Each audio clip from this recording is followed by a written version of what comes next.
Barney Miller will be remembered as one of the funniest, honest, and real sitcoms that you enjoy, because life is full of sorrow and laughter. From the hard knocks that you go through and suffer becomes funny to the audience because they believed it.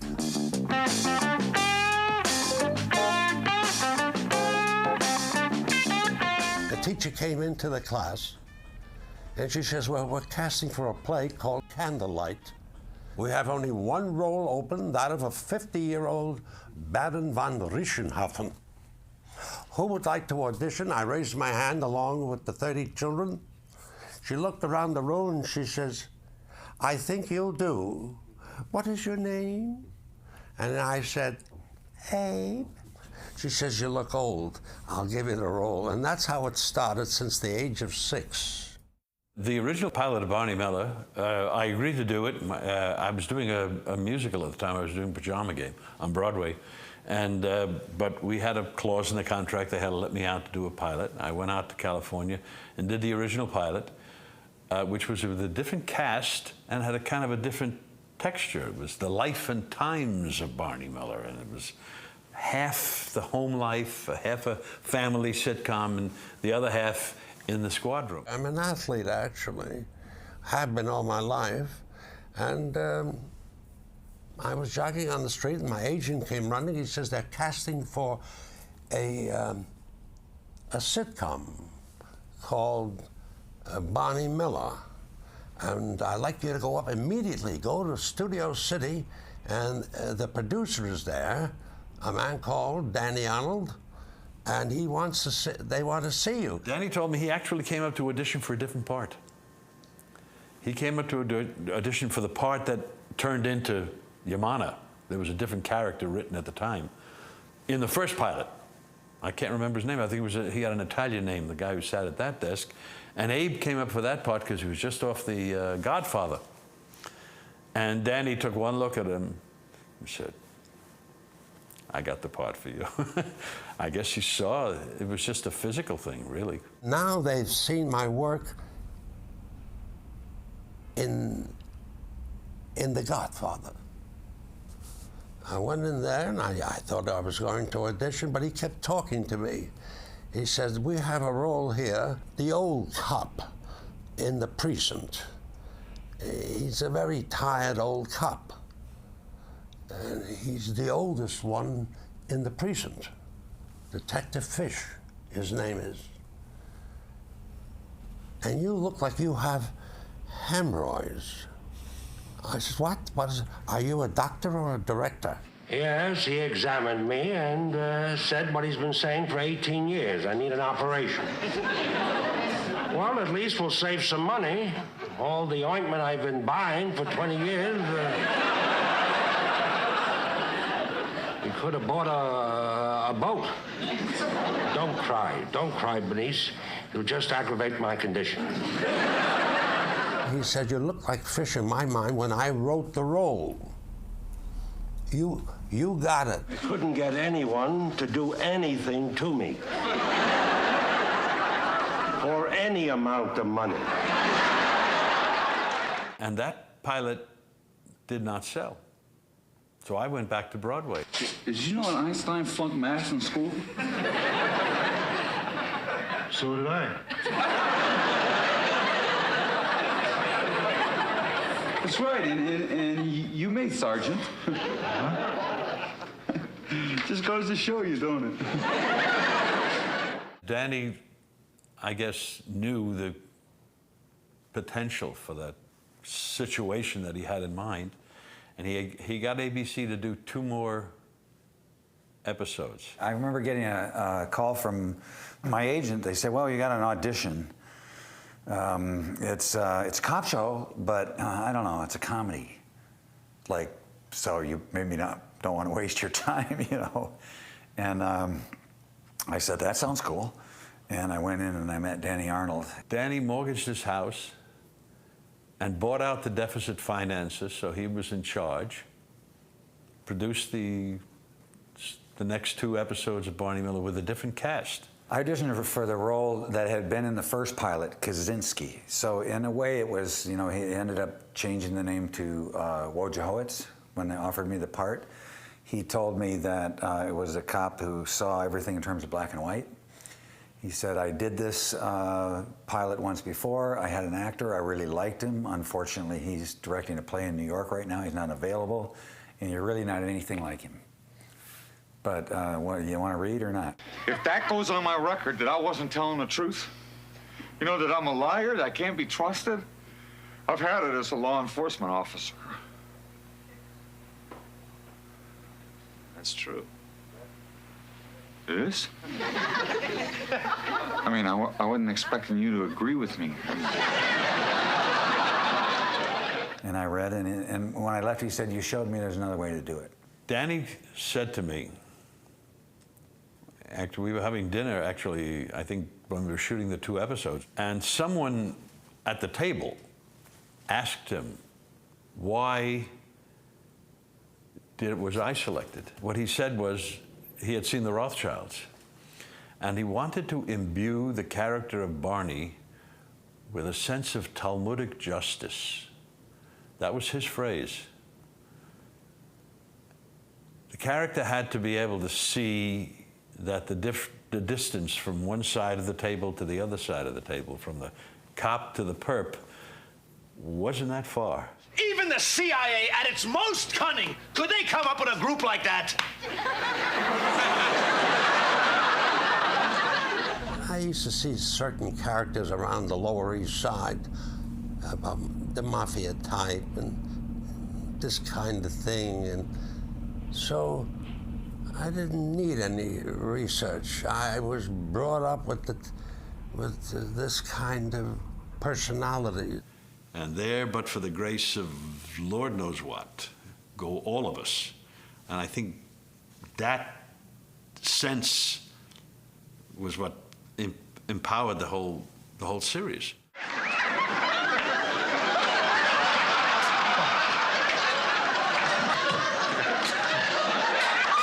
Detective Fish was a tired old man because everything in life is disappointing. Every time you want to do something good, you're doing something good, it never turns out well. What you been doing, huh? Oh, a little of this, a little of that. I mean, been going to any ball games or hockey? Sports don't interest me anymore. All the players I knew have been dead for years. And that's Fish. When he would run after a crook, you would think he just couldn't walk because his feet were bothering. It's bothering now. His feet were bothered. But no, he ran faster than all the crooks put together because he was out to get that crook. The old guy just went bang, zoom, boom.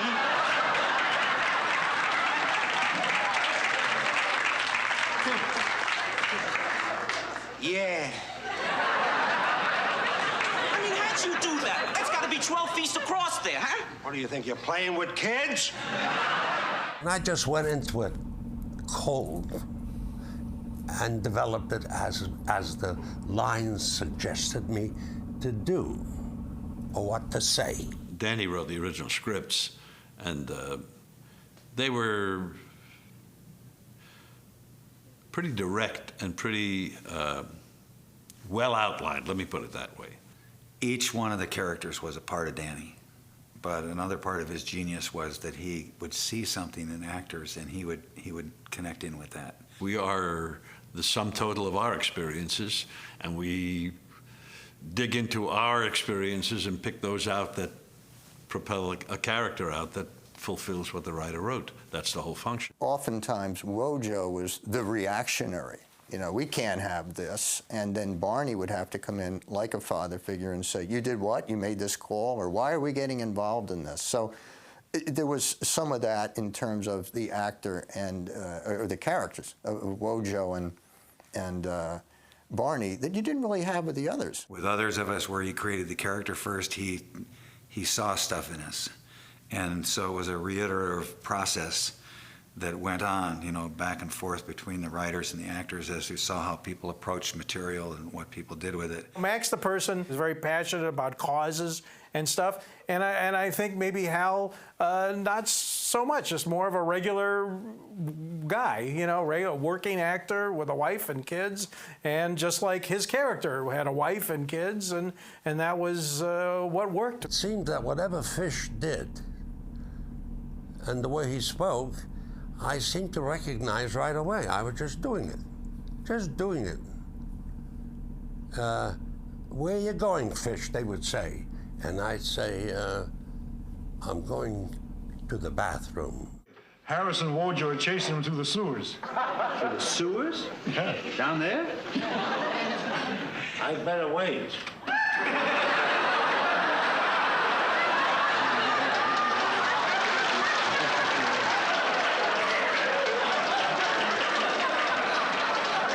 I could be obstructing justice. I go to the bathroom a lot, you see. So I have to go. And that's how he must have liked that too, the producer, the writer. So I'll put a lot of bathrooms in there.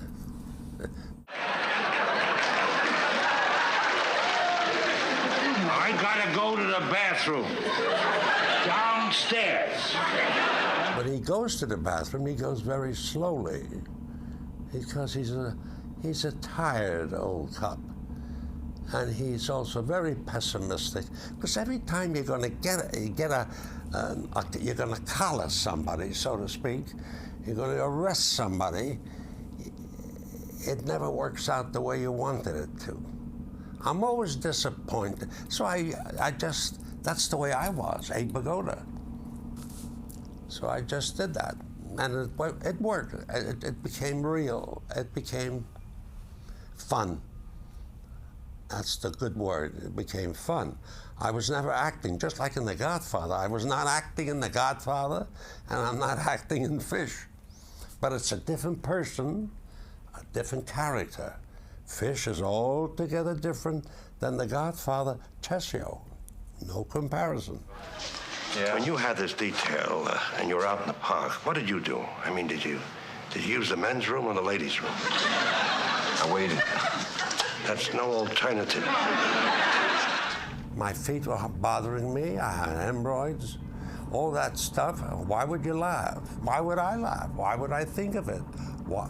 I never thought I had hemorrhoids. I told them I don't have hemorrhoids as a person, but they thought I did.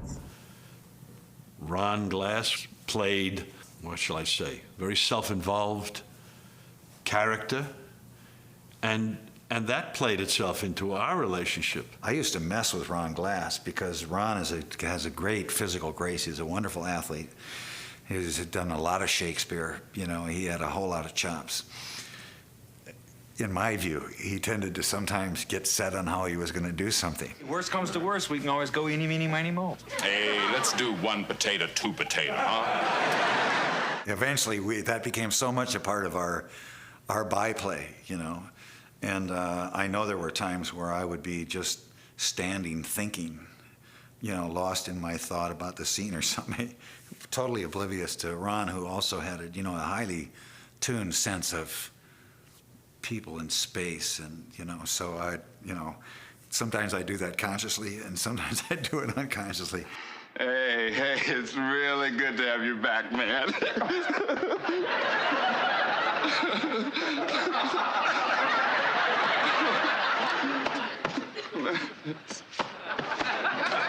Sorry. Wojo brought this energy into being a detective. He had to struggle with a whole lot of other things that came very easily for everyone else. Hey, Barn,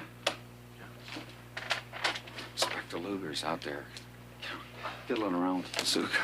Wojo, I had a long talk with him, man. He's fine. He's okay. You mean he's not thinking about, The man said it never entered his mind. Oh, yeah? At least not until we brought it up. So you had to drag me into it, huh? You could say, well, why would this guy that's come back from Vietnam, he's seen all this stuff, he has all this kind of personal power, what's his relationship with Captain Barney? Listen, if you keep coming out and jumping in there and showing us how to do it, we're never going to get to learn to be good cops ourselves. You got to back off, Barn. Give us a crack at it. It was that he just had so much respect for what he saw in him. That was easy for me to see because I think Hal did carry that. He does carry that kind of Talmudic justice sensibilities with him. I mean, Max was this teddy bear who had this tremendous thirst for knowledge that he knew he didn't have.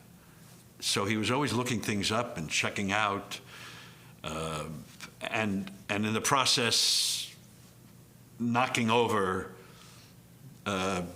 establishment rules and things like that, you know.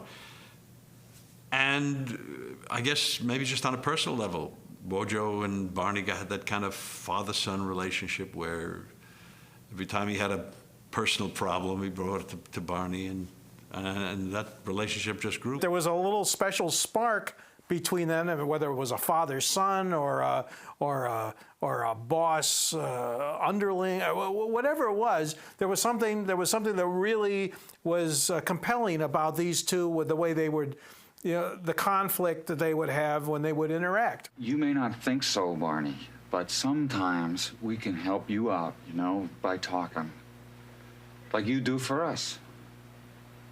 Of all the people in the show that went on for eight seasons, the closest one I was to was Danny. Danny, I guess we were kindred spirits, and we both saw the ironies of the world and the problems of the world kind of similarly. Danny was a bit of a paranoid, but other than that, but he was and a comedic genius. But other than that, we had a kind of, I suspect, similar view of the world. The first year was a live audience. And in a way, it was a very good idea because they were getting used to you in person. Well, we had a studio audience for maybe 5 or 6 shows. I don't remember exactly. But by the 5th or 6th show, Danny was still working on the last scene when it came time to shoot it. You couldn't have actors go before a live audience when they've had the script less than 24 hours. So, you know, you couldn't have an audience under those circumstances. So we couldn't have an audience because we didn't know what the ending was going to be. A lot of times Max would come over and say, I wish I knew this was the ending because I would have done the stuff in the prologue in Act 1 differently. I didn't know it was going there. And we would say, we didn't know. Oh, what you're asking, did we know? And you couldn't do half a show or 3/4 of a show for an audience. So they canceled the audience. The audience was telling me, he does this, and we laugh. And I didn't think it was funny. I'm not looking for laughs. I'm looking for the character. But it seemed to be laughs. The more serious I was, the more they laughed. We did get away from the studio audience very fast because people are there to laugh, and they kind of laugh. It's almost like a little head fake, and they'll laugh. And we did the show without an audience. And we never had an audience after that, because Danny was so compulsive about having it done exactly, or the way he put it, there is no reason to do this unless we do it as good as we can do it. Don't have an audience. You can get the real stuff, close-ups and stop and go, you know, and then you've got it. This way you improvise, you just go with it. We had a lot of very funny and wonderful actors on it. I don't have to tell you, it's probably the best company of actors ever assembled in television. And we come up with hysterically funny stuff. I fell in the sewer. And then Danny would see it and he'd say, no, let's stick with it. You have friends in here? Well, I have friends out there. Now, Miss Elizondo, somebody is going to get killed because this place is going to be cleared out one way or another. Now, I don't know about you, but I don't have enough friends that I can afford to lose even one. He'd always ask you the question. He'd say, would you go for help to a police officer who behaved that way? So you were always constrained. You had to maintain. I also think that there was an element that came out in the movie Network. I'm mad as hell and I'm not going to take it anymore. And I think so many of the people who trudged into the squad room were saying that not in those words. They were mad about something and we're not going to take it anymore. And the series would really play if the cops would go, you know what, you're damn right. I'm sick of this too. And now Barney's got to get in and say, whoa, whoa, whoa. You know, this is out of our purview. There is no work on Monday. If I don't finish... There is no more work. You are retiring today. It wasn't just another television series. These were actors doing fine work as actors. When Abe was still there, he used to sit, even through our breaks, he would sit there, you know, at his stage, stay at his seat, twirling his pencil. He'd just stay right in that groove. You know, he did have a different way of working. I felt I was a real stage actor again, because when you do stage, you do all kinds of roles. You do John of Gaunt and Richard II, and you do characters like Fish. On the Fish Show, I played a woman. Yes, dear. I'm going on looking for a gangster and makeup. They gave me a dress. It was a lot of fun, all that stuff. Morning, Fish. Morning. We did a show where a guy who committed suicide in the bathroom. Jono, give me a hand. What's going on, Fish? How do we play this? I mean, how do we deal with the fact that somebody's just died here? It's funny, but you know, how do we deal with it? And I remember Abe said, I know. We should play it with a loose hat. Oh, I got it somehow. You know, the old, when the guys wore the fedoras, you know, they'd pull it down here, Sam Spade, or they'd tip it up, you know. But I remember Hal and Danny looking at each other like, what in the hell is he talking? Because he was, you know, operated in another world. You know, his thought was that you sort of learn the lines, and then when it comes to the time of the line, let the mind be as free as a bird. This is Detective Fish, 12th Precinct. Look, we got a customer, suicide, electrocution in the men's room. Men's room, right. Abe wasn't that old. Abe was only about 10 years older than me. That's right, he's 90 now. He was only about 10 years older than me. And yet there was that, you know, the face that had the world on it. He just saw it in his speech and his demeanor that this was going to be an iconic figure, and he was. Probably more people remember Fish than Barney, and he was only on the show 3 years because he spun off to his own show. I was on 3 years at the precinct, and then my own character, then Fish, was another 2 years. So I had 5 years with Detective Fish, not 8 years. But they always thought I was on 8 years, as if there was someone in the walls, the Detective Fish still here. But I was in a group home with children and a wife. You're all very capable, no question about it. It's a matter of time and experience. Landisberg was that kind of laconic, dry wit that either Barney appreciated or drove him crazy. Danny Arnold, who created us all, and Danny saw me playing a Viennese violinist on a show called Friends and Lovers, the Paul Sand show. And I remember saying to Danny, why were you watching that show? Because it didn't seem like his kind of show. I was playing a Viennese violinist in the Boston Symphony. And he said, I wasn't, my kids were watching. So he liked what I did, and he said, he actually complimented me. He said, this guy's funny, too bad he's German. And I was doing Viennese, really. But then he found out I wasn't. He hired me as a crook. All I did was offer Bibles in exchange for a small donation to the church. Tell him what church. What church? The Church of the Street. And little Ron Carey, who played Levitt, who's gone now too, unfortunately, he was a burglar first. And Danny had no qualms about bringing us back as cops. And of course, 2 guys left the show, so there was room for us. Abe Vigoda was Fish, and Gregory Sierra was Chano, and they both left. So otherwise, it would have been too crowded, you know. The producer always made it clear, Fish is not being replaced. There is no other Fish. When you leave, you're Fish wherever you are, and he was another character. And the name of his character, Dietrich, was Dietrich, not Detective Fish. The last 5 years, I was a cop. They did say this: when you leave for your own series, Fish, you got to come back to Barney Miller on occasion, and which I did. In other words, it didn't say Detective Fish has left.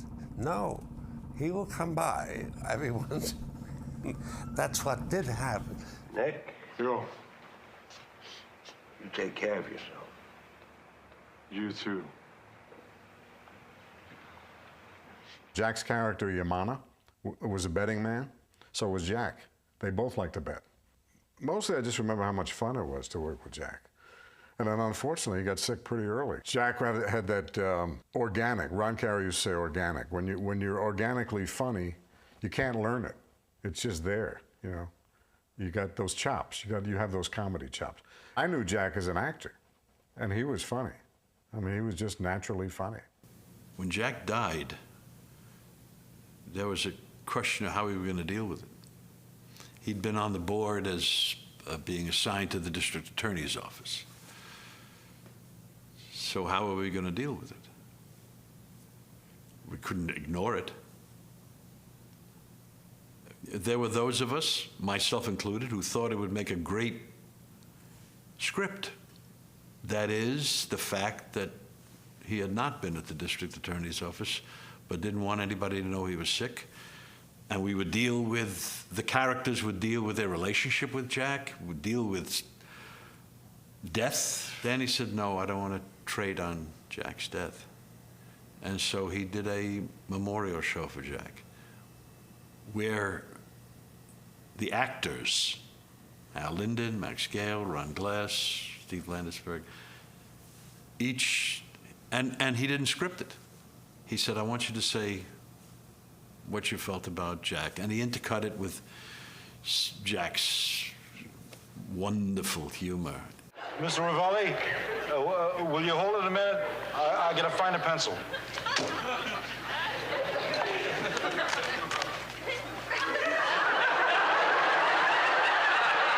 And I remember to this day what I said. Now, Jack Sue had a Chinese name, but he was Japanese. Jack Sue was born Goro Suzuki, and along with many other Japanese Americans, spent a good deal of World War II in detention camps on the West Coast. It was an indignity he never forgot. He never resorted to bitterness. It was always humor. Everything was dealt with, and that was his way of dealing with life. So Danny dealt with his death that way, with humor. Here goes. Not